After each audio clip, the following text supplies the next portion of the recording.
Comment quelqu'un qui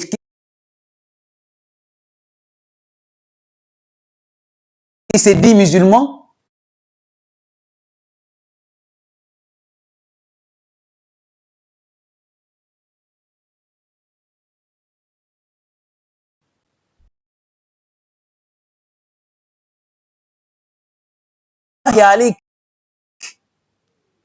La'ana alik, la malédiction d'Allah est sur toi.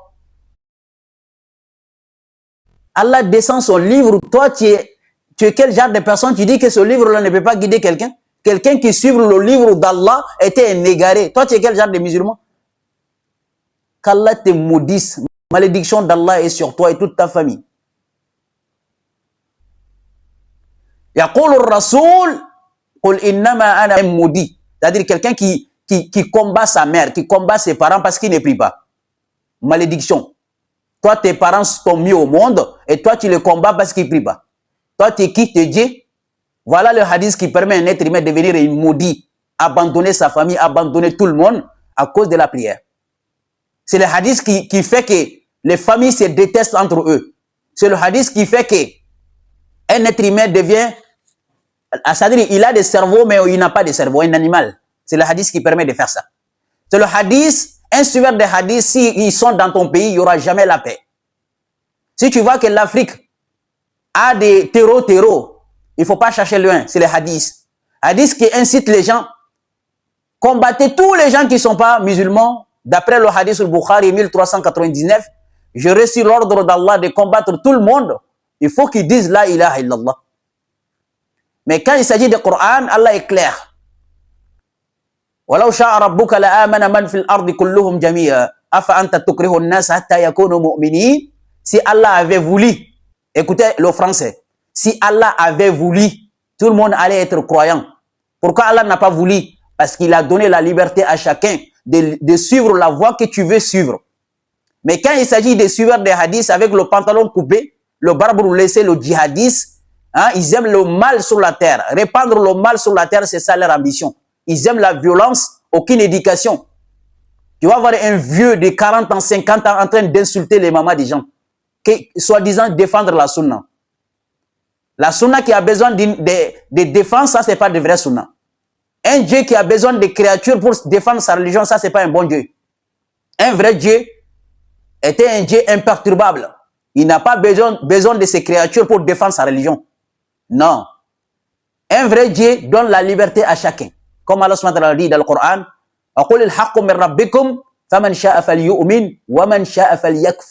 dis la vérité, celui qui veut, il croit. Celui qui veut, qui me croit. Mais quand il s'agit de suivre des hadiths, personne n'a le droit, hein? Personne n'a la liberté de croire ou de ne pas croire. Tu dois croire forcément ou on ôte ta vie. Voilà la mentalité de ces égarés-là. Aucune éducation dans leur communauté. Parce que leurs 5 piliers de l'islam, la mensonge, que l'islam est basé sur les 5 piliers. Faux et archi faux. L'islam est basé sur les 3 piliers. On va vous citer les 3 piliers. Les 3 piliers de l'islam, après avoir compris ça, tous ces 5 piliers-là, mettez à la poubelle. Ces 5 piliers de la foi, ce n'est pas de l'islam. Le hajj, le pèlerinage, la prière, ce sont des piliers de la foi. Ce n'est pas des piliers de l'islam. Parce que tellement qu'ils sont égarés, ils n'allaient pas faire la foi et l'islam. Vous n'avez jamais vu quelqu'un qu'on lui demande d'aller prier d'abord avant qu'il devienne musulman. Tu deviens musulman d'abord, ensuite tu pries, ensuite tu jeûnes. Donc l'islam est d'abord avant la prière. Mais tellement qu'ils sont égarés, ils pensent que tu pries d'abord avant d'être musulman. Non, tu deviens musulman d'abord, ensuite tu pries. Ça veut dire que l'islam n'est pas la prière. Tu rentres en islam d'abord, ensuite on t'apprend à prier. Si la prière qui est l'islam, c'est que ça veut dire que tu dois apprendre à prier d'abord avant de devenir musulman. Non, tu deviens musulman d'abord avant de prier. Mais tellement qu'ils sont ignorants, tellement que cette communauté n'ont pas étudié, tellement que les savants sont nuls, il ne peut pas comprendre. Il ne peut pas comprendre parce qu'on n'a pas le même niveau. Moi, je suis quelqu'un qui est au 7e étage et quelqu'un qui est au 1er étage, ils peuvent se voir, ils ne peuvent pas se voir. C'est-à-dire ces gens-là, billah, tellement que je les dépasse dans tout, ils ne peuvent pas me voir. Tellement qu'ils sont ignorants, tellement qu'ils ont été endurés en erreur pendant des siècles, ils pensent que c'est toi qui es fou. Mais ça ne m'étonne pas parce que le prophète lui-même, là, quand il est venu, on lui a traité de fou. Jusqu'à ce qu'Allah intervient, il a dit Wama sahibukum bimajnun. Wama sahibukum bimajnun. Votre compagnon là, il n'a pas été possédé, il n'est pas fou. Wama yantiqu anil hawa in huwa illa wahyun yuha. Ils ont dit que le prophète était fou. Et quand il me dit que moi je suis fou, ça me fait absolument rien du tout. Ils ont dit que ce sont des chrétiens et des kémites qui m'aiment. Au même moment, ils ont dit que quand le prophète était à Médine, que même les mécréants, ils ont dit Al-Amin. Que les mécréants, ceux qui se sont pas musulmans, que même les 100 musulmans, ils aimaient le prophète. Mais quand les mécréants, ils m'aiment aujourd'hui, que ce sont des mécréants seulement qui m'aiment. Vous les égarez là, vous n'avez pas dit dans votre histoire là que les mécréants, ils aimaient le prophète, que tout le monde aimait le prophète, jusqu'à ceux qui disent Amin. La hawla wa la quwwata illa billah. Vous ne savez même pas ce que vous dites. Si les mécréants commencent à t'aimer, c'est que tu as un bon comportement. C'est ça qu'Allah demande. Parce que c'est pas la bouche qui fait rentrer les gens en islam, c'est le comportement. Quand tu vois que les gens qui ne sont pas musulmans commencent à t'aimer, c'est que ça veut dire que tu es sur le droit chemin. Il faut que les mécréants t'aiment. C'est ça qui montre que toi, tu es sur une bonne chose. Mais quand les mécréants, ils ont peur de toi, c'est que ça veut dire que tu n'es pas sur une bonne chose.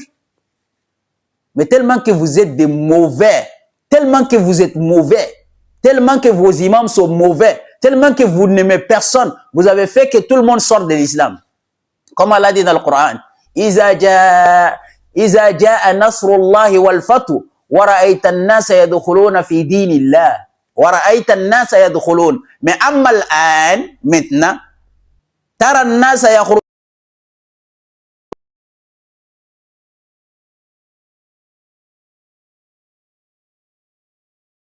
Juste. Il donne droit aux hommes de mettre le parfum. Il donne aux hommes de laisser leurs cheveux dehors. Mais quand il s'agit d'une femme, le cheveu c'est haram. Le visage haram. Tout est haram chez une femme. Il n'a pas le droit d'aller au cimetière, mais les hommes, ils ont le droit d'aller. Ça, c'est quel genre de Dieu? Ça, c'est l'injustice totale. Mais ça ne vient pas d'Allah. J'ai dit bien, il y a deux Allah, il y a deux prophètes. Écoutez bien, le prophète qu'Allah nous a dit dans le Coran, il a dit Wama arsalnaka illa rahmatan lil alamin. On t'a envoyé comme miséricorde pour l'humanité. Regardez dans le hadith, un prophète qui est venu comme miséricorde. Qu'est-ce que lui dit? Il dit dans Musnad Ahmad qu'on ne demande pas à un homme pour quelle raison il a tabassé sa femme. Et regardez dans le hadith, hein, Musnad Ahmad. Musnad Ahmad, écoutez, je vais vous donner le hadith. Musnad Ahmad 2124, si je ne me trompe pas. Qu'est-ce que le prophète dit? Il a dit, on ne demande pas à un homme pour quelle raison il a tabassé sa femme. On ne demande pas à un homme pour quelle raison il a tapé sa femme. Dans le hadith, quelqu'un qui est venu pour régner la paix, lui dit à un homme, on ne demande pas à un homme pour quelle raison il a tapé sa femme. Voilà le hadith dans Musnad Ahmad. Et jusqu'à présent, hadith, il faut le suivre.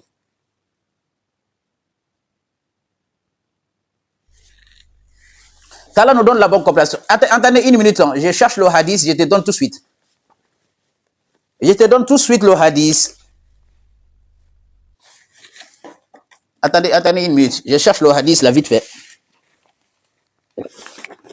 Musnad Ahmad 2147. Va vérifier Musnad Ahmad 2147. Musnad Ahmad 2147. Le prophète dit, on ne demande pas à un homme pour quelle raison il a tabassé sa femme. Et si on ne demande pas à un homme pour quelle raison il a tabassé sa femme, c'est que ça veut dire que la femme est devenue une esclave. Il n'a pas le droit, il n'a aucun droit. Il n'a aucun droit. La hawla wa la quwwata illa billah. C'est que moi j'ai envie de vous dire, en tant qu'un jeune africain, Wallahi l'azim, si tu veux être sauvé, abandonnez le hadith. N'écoutez aucun imam qui te dit des hadiths. Hadith ne fait qu'égarer cette communauté. C'est hadith qui dit que tu peux faire le péché comme tu veux. Il suffit seulement de dire Subhanallah walhamdulillah wa la ilaha illallah par jour, 100 fois par jour. Même si tes péchés sont comme collines, Allah pardonne.